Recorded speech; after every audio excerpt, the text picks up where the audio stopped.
What is going on, everybody? Welcome to the To Be Alive podcast. This is your host, Akash. This is the first of hopefully many solo podcast episodes where I'm just going to be riffing about various concepts that may be alive for me, sharing updates with y'all about what's been happening in my world recently. And honestly, this is just a place for me to speak out loud for myself because I think it's cool to document these things as we grow older and life passes by, to have artifacts of the journey, so to speak. um, that alone just feels worth it for me. So I've been doing a little bit of this on TikTok and a little bit on Twitter, mostly obviously in the form of writing there. But there's something about YouTube that feels more organic to me, in the sense that people who are watching YouTube videos are typically watching because they want to sit down for like at least 10 minutes plus, right? Whereas like TikTok, it's short form. The attention span of the person is very little. So I feel like I have more safety to go in depth and maybe stumble my way through my videos more, and not try to get everything right when I'm speaking. Not that I do too hard to try that anyway. I'm pretty good about like being pretty real in my videos, but there's a level of depth that I can't access in short form that I want to explore here. So, and I'm looking down at my computer. This whole setup is weird, so bear with me as I learn how to do this, because this is my phone camera and the back of my phone, so it's not like I can see the screen, and then the screen is showing on my computer because I'm recording this in a podcasting software. So I'm looking at myself down here, but really the camera's up there. So actually, I'm gonna turn this down so I don't get distracted. Yeah. So yeah, I think today I just wanted to share about, you know there's this there's this thing we've heard our whole life of, like, just be who you are, be you, be yourself. And it's almost like nobody knows what that means anymore, because it was just like spammed growing up to us. Be yourself, be yourself, be yourself. And of course, if you actually be yourself as a kid, like, you get bullied or you get in trouble at school or whatever, right? So like, this idea, though it sounds good in theory, I don't think anyone really took it seriously. I didn't take it seriously. In fact, I learned to like not be myself. I learned to be someone else, because that's what allowed me to feel like I'm accepted, to friend groups or to colleges, trying to, oh, let me pretend like I'm this cosmopolitan student who gets really good grades and has 5 different hobbies. That's not me. That wasn't me as a teenager, but that was what I put on my application. And this continued through my whole life in various ways, through the jobs I got, through the friends I spent time with. Some of them were real, some of them were not. Real friendships, that is. And it just let in relationships, especially, were a huge, huge place for me to experience what happens when you're not yourself in a relationship. So, of course, now I'm at a place where, like, I'm obsessed with the question, well, who am I? Like, actually, who am I? You know, not the version of myself that is trying to like mold myself to be accepted by the world, but who am I in spite of that? What's left over? What's remaining? What's the residual when I stop performing some version of me? And this sounds simple logically when I'm talking about it, but to really live it, it's a journey. It's lifelong journey. You know, it's a journey of unlearning. Like, we learn all these things growing up, and then we have to unlearn them. We have to like literally examine every single layer of who we think we are and see how that feels, and learn how to measure how to feel in the first place, learn how to feel. And then from there, like, discern, okay, this is me, this is not me. This is not easy work, it's not easy work, but it's the only thing from that to me feels worth living for. Like, if I'm not going to be me, I don't want to live. Like, it doesn't make sense. Like, literally, life does not make sense if it can't be who I am. But, and I'm going to say it again, like, the question of who am I is not that straightforward. It's not. And I can go into a whole philosophical kind of side tangent on that. Do I want to? Okay, in brief, like, we are emptiness. Like, we are empty.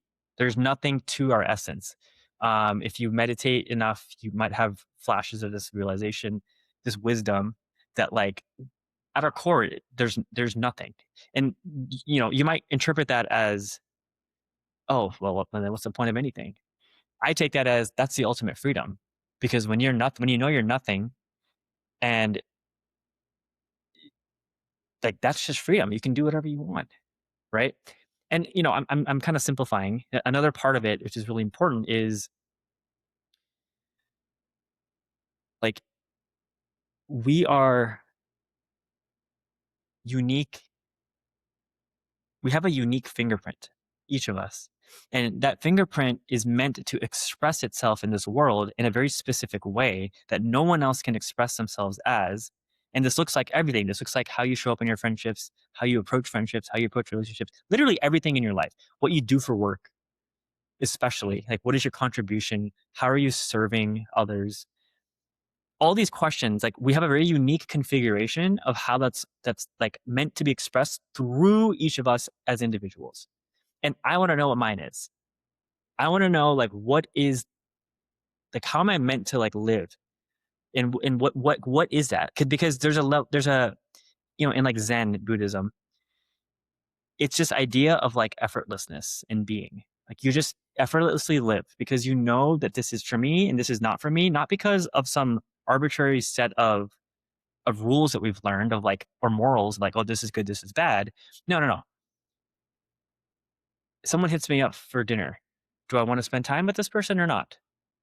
No? Okay, let me just tell them no. I feel like staying in today.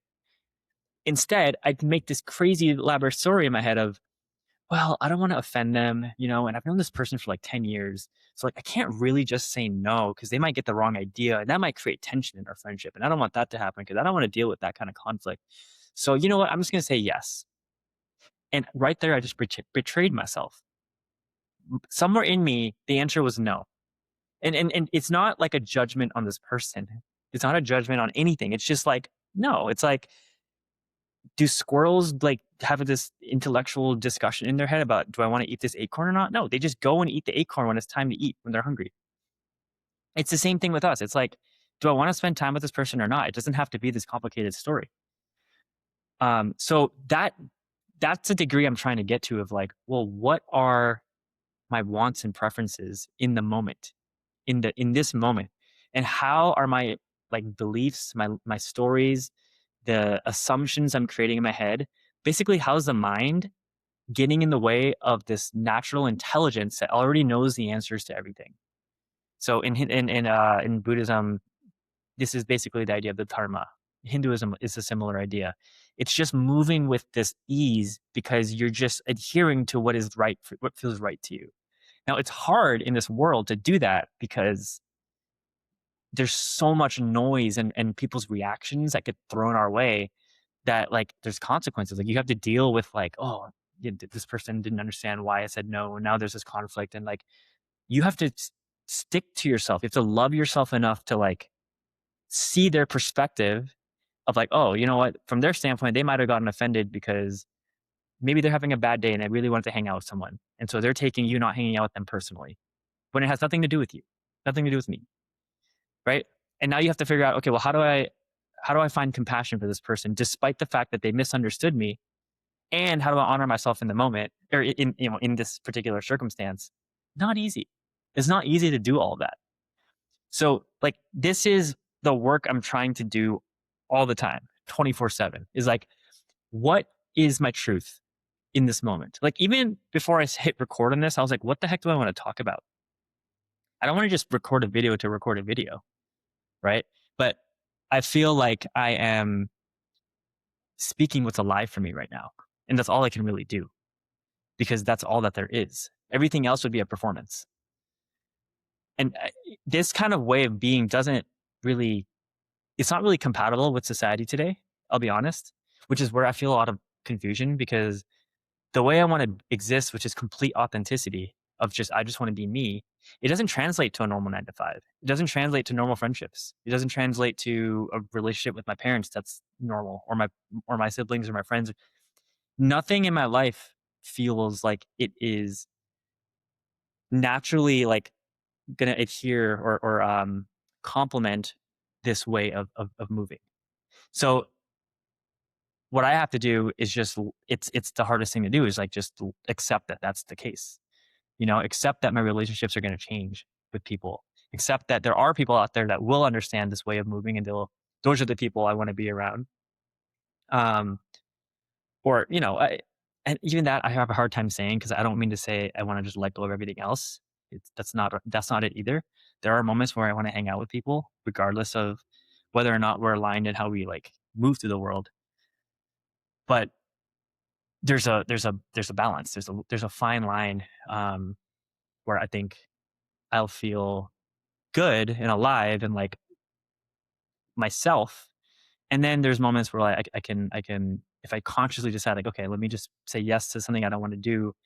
At least it's a conscious choice, and maybe it become like I'll think of it as like an experiment. Like, okay, let's see what happens, if I spend time with this person, versus that story I mentioned earlier of, oh, they might get offended and da da da da, and I gotta say yes because of that. No, it's like, oh, I've historically not really resonated with this person, but let's see what happens. Let's see what happens. Like, that's conscious. That's like, okay, I'm choosing. So boom, that is the crux of all of this is choice. It's choosing. It's like, are you choosing? Am I choosing every moment? Because when we're choosing, it's like life doesn't feel like it's out there, right? Life doesn't. I don't feel separate from everything around me. I don't feel separate from my job. I don't feel separate from the people in my life when I'm choosing it. If I'm saying yes to something, I don't care what happens in that in after I say yes, because I chose it, and like whatever happens, I know is gonna serve me. You know? Does that make sense? Like, I don't know if that makes any sense. Like, everything comes down to choice, and like a real choice. I don't mean a choiceless choice. I mean like a choice where like you have options and you can discern what is right for you. That's what I want to do. So all of this to say, like, I'm just in this phase right now of really learning to trust what I want and then executing on that, especially with people. I think it's hardest to do this with people. Like, you can go and retreat from society, go into like an ashram or a cave or something and just meditate all day. I don't want to do that. I don't care about those things. I want to be in the world. I want to be around people. I think people are so beautiful. Um, and something interesting that's happening that I didn't expect is the more I am learning to love myself and create a capacity to say yes, even though I might create friction with people and with myself.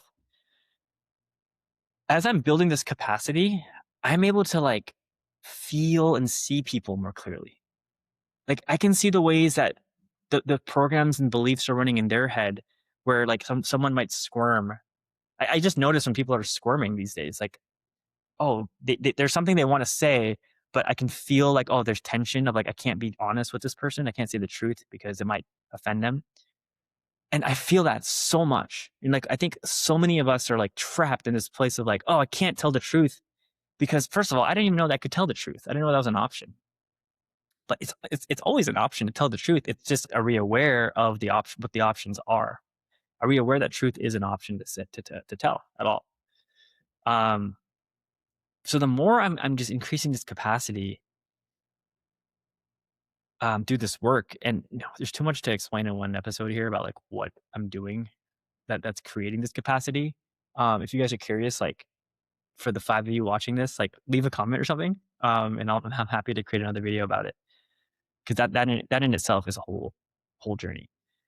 But the capacity increase, it allows me to empathize with people, and not like empathize again, not empathize from a place of like, oh, I should empathize with people because that's the good or right thing to do. It's like I see it as clearly as I see these glasses, like it's just there. Like, I see it. These are glasses. I don't need a textbook to draw a picture of glasses and then for me to learn. Like, I know what this is. In the same way, I know what it is when I'm talking to someone and I can feel how they are. Pause. excuse me, I can just feel like the ways that they're trapped in themselves, in their mind. And in some way, like this is the work I want to do in my life is I want to help people who I'm meant to help. And I don't even want to say I want to help people. Like I want to shine the light and light the cave of people's souls so they can see who they are more clearly. And they can see all the rocks and all the crap that's like that's there that they didn't see, so that they can remove those rocks and see how spacious this cave is and how homey this cave is. And then I want to give them the torch, right? Like that's all I want to do. And I think I have to do this work on myself first to a pretty deep level. And I'm going like very deep. I don't know anyone else that's going this deep. And I don't say that to brag, it just as a fact. Like I only know, I mean, I've met some out here, but I don't often encounter people going this deep. I've just never been someone who can like live a normal life and just be happy with that. Like it does not resonate with me. And if it resonates with you, like incredible, you know.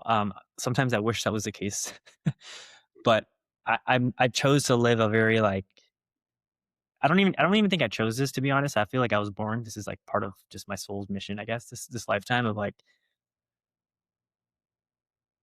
who are you outside of relationships, outside of friendships? Who are you? And through this journey of coming to understand myself, I know I can help others who want to learn, who are also curious about who they are. I can help them along the way. And if you're one of those people when watching this, I do offer coaching.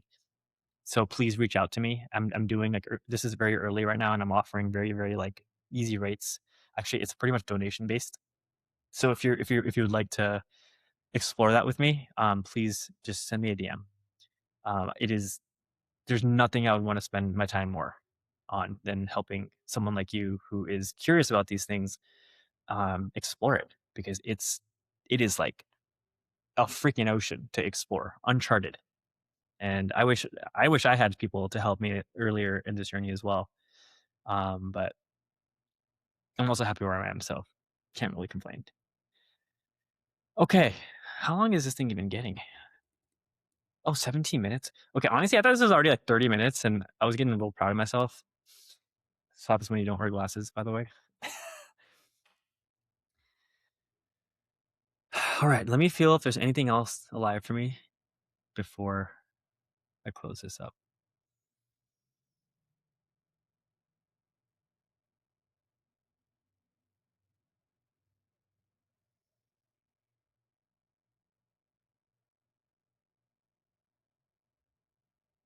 Yeah, I want to come back. Just one more thing is on this topic of agency. And I think we all hear this a lot, right? Like, be exercise your agency more. Um, be proactive.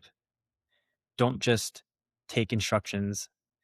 Don't be mindless. Like, be more mindful.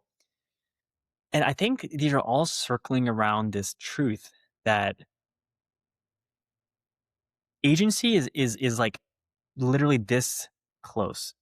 It's like intertwined with this idea of who am I? Because when you're in your full agency, you are fully who you are, right? Like you feel it's almost it's power. Like you're in your power. And so there are a lot of ways in our life today that we are actually outsourcing our agency. So I want to talk about some of those ways. Perfect. This is something I've been wanting to share out loud for a while. Okay. Um, Disclaimer also, some of this stuff, this is my opinion. So of course, don't, if you don't agree with this, all good. If you don't agree with anything I'm saying, even up to this point, I invite you, instead of just like getting upset or triggered. I mean, if you're still watching this, then you probably don't need to hear this, but and the people that need to hear this probably already left the video. So whatever. But whoever is watching, for whoever this is for, I'm going to say this. I invite you to notice how you react and what happens, what arises within you as you listen to anything on this channel, whether it's me talking to you or listening to one of my podcasts. I invite you to notice like what emotions are coming up, what what do I feel like I'm kind of resisting because I don't like agree with what he's saying there or what someone else is saying, some guest is saying. Not because like you're right or they're wrong and you're right, but because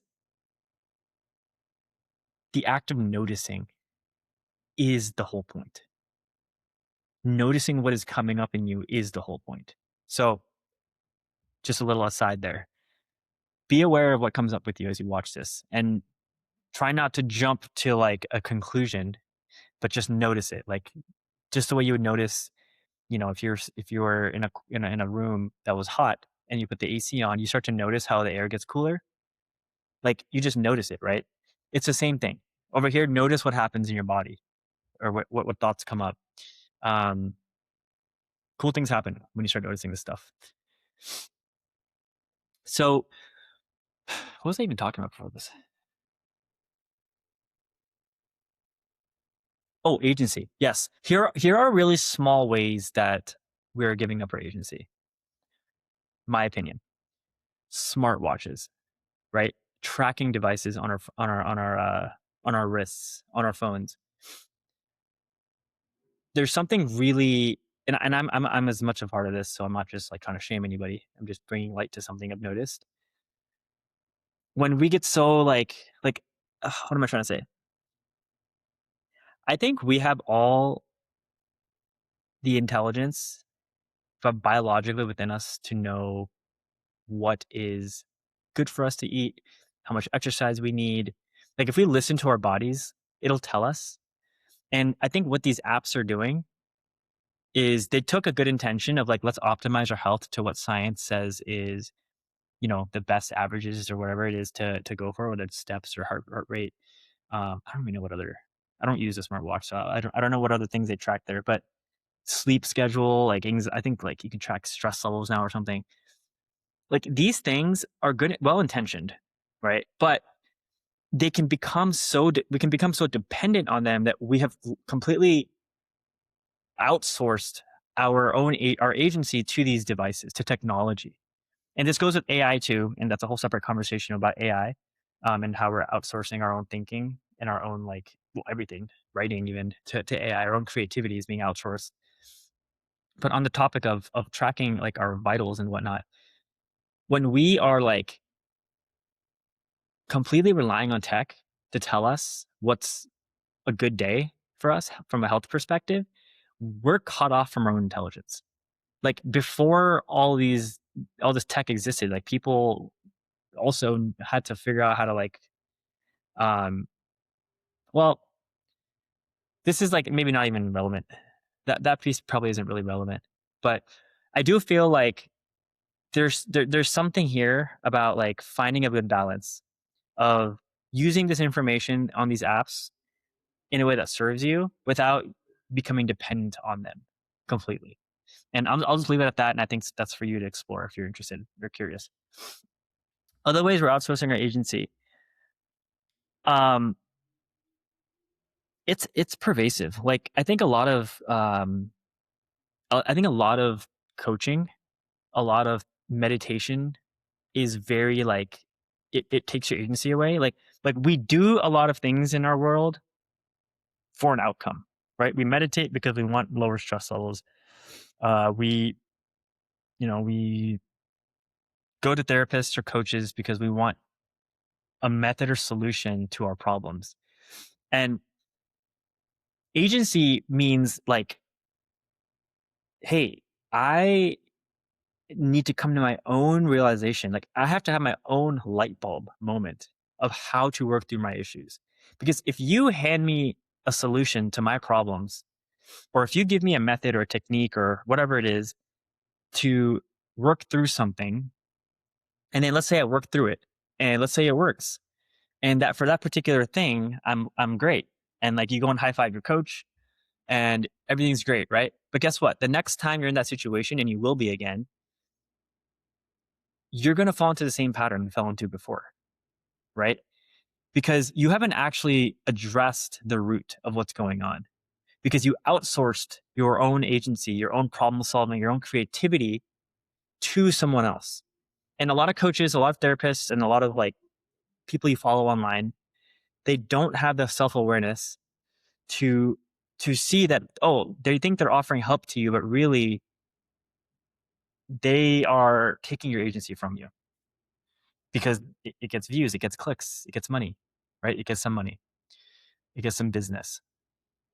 So this is a really subtle thing, and I'm not sure if I'm really doing justice to what I'm really feeling about this, but I believe we're going to have a wave of new, like a whole new way of relating and like self improvement as a umbrella is going to change.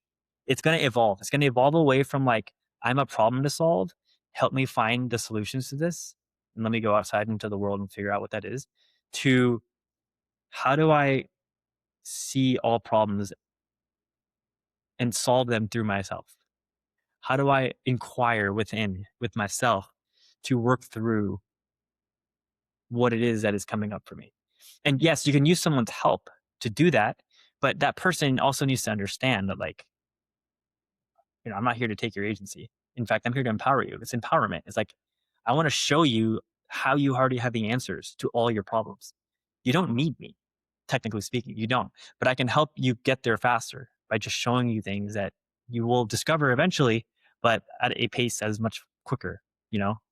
So I think that's all I want to say on that. I mean, there's so many more things, but I'm kind of honestly running out of steam here. And I feel like the last 10 minutes have been kind of, I don't feel as alive in these. So this is good feedback for myself.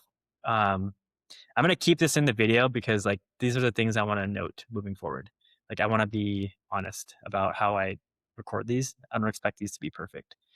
So if you stuck around till now, I appreciate you. Thank you so much for listening to this. I'll be sharing a lot more in the coming weeks, months, years, who knows.